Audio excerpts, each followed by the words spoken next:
Ranger Candy Coffee Company is a veteran-owned, handcrafted premium coffee roaster located in Shoehorn Bend, Arkansas. They offer a variety of single origin and flavored coffee. Their coffee is roasted and packaged by husband and wife duo Larry and Sierra Littlefoot. Ranger Candy Coffee Company has also partnered with Disabled American Veterans, a 501c4 nonprofit that supports combat veterans in their post-war readjustment process. They donate a portion of their profits to them as a way to give back. So when you shop at Ranger Candy Coffee Company, know that you are supporting not only a veteran-owned small business, you are also supporting an outstanding veterans nonprofit. Check out Ranger Candy Coffee Company's selection of special blends, K-Cups, single origin, and flavored coffee at rangercoffeecandycompany.com. Use promo code Andres Segovia and get free shipping on your order. So go to rangercandycoffeecompany.com, choose your blend, size, and brew, and taste America in every sip.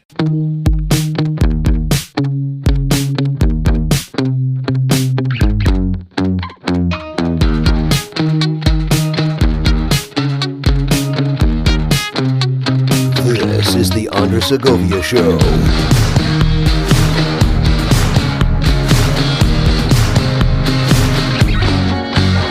Folks, the government has been after private property and have been going about it through legislation. Some of you have just seen it as nothing more than tenant protections because you don't know what's at the heart of rent control. And you thought because you left California to invest in property elsewhere that you were safe from this. Haha. Once again, I told you so. Welcome to the Andres Segovia Show. I'm your host, Andres Segovia. On this episode, I will be doing mostly none other than reading from the fact sheet that the administration put out on their whitehouse.gov site, where they announced new actions to protect renters and promote rental affordability.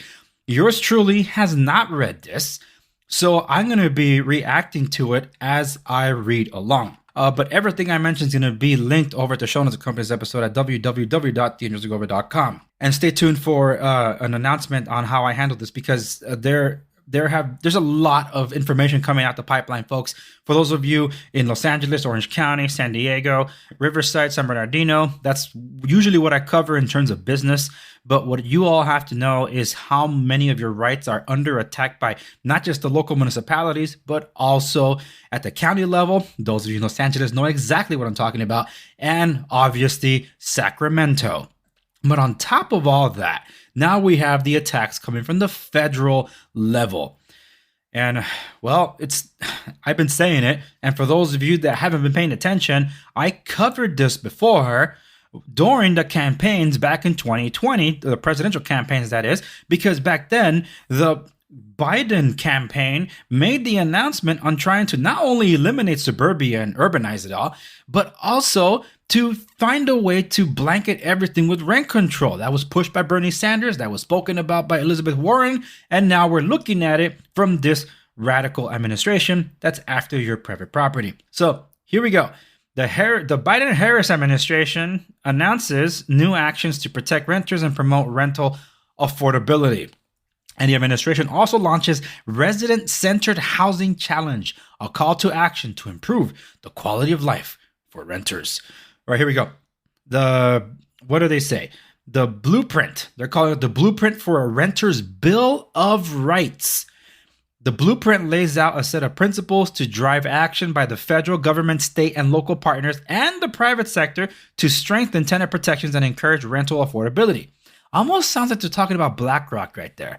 Anyway, some of the key actions today include the Federal Trade Commission and the Consumer Financial Protection Bureau, both independent agencies, announced they will collect information to identify practices that unfairly prevent applicants and tenants from accessing or staying in housing in order to inform enforcement and policy action under each agency's jurisdiction.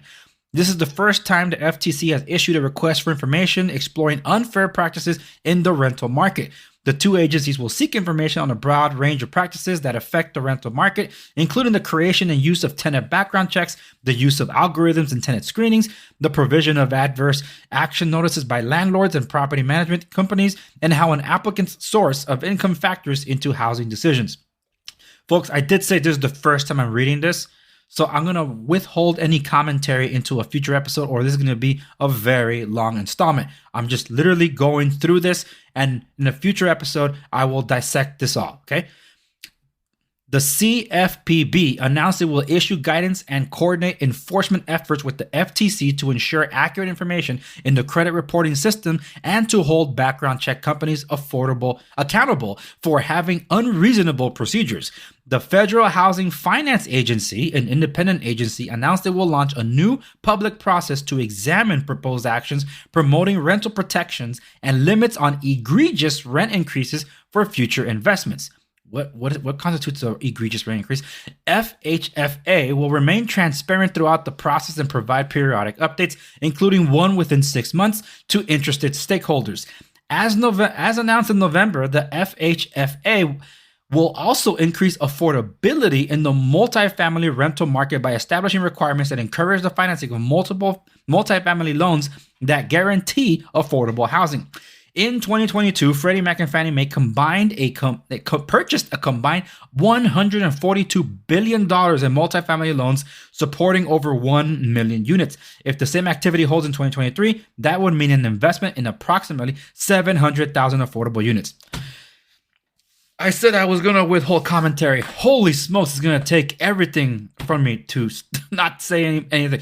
I'm already saying a lot. A U.S. Department of Justice workshop will inform potential guidance updates around anti-competitive information sharing, including in rental markets. The U.S. Department of Housing and Urban Development, also known as HUD, will publish a notice of proposed rulemaking that will require public housing authorities and owners of project-based rental assistance programs to provide at least 30 days advance notice before terminating a lease due to non-payment of rent. Those of you in RSO areas of California already know this. The administration will hold quarterly meetings with a board, diverse and varying group of tenants and tenant advocates to ensure they continue to have a seat at the table and can share ambiguous ideas. No, ambitious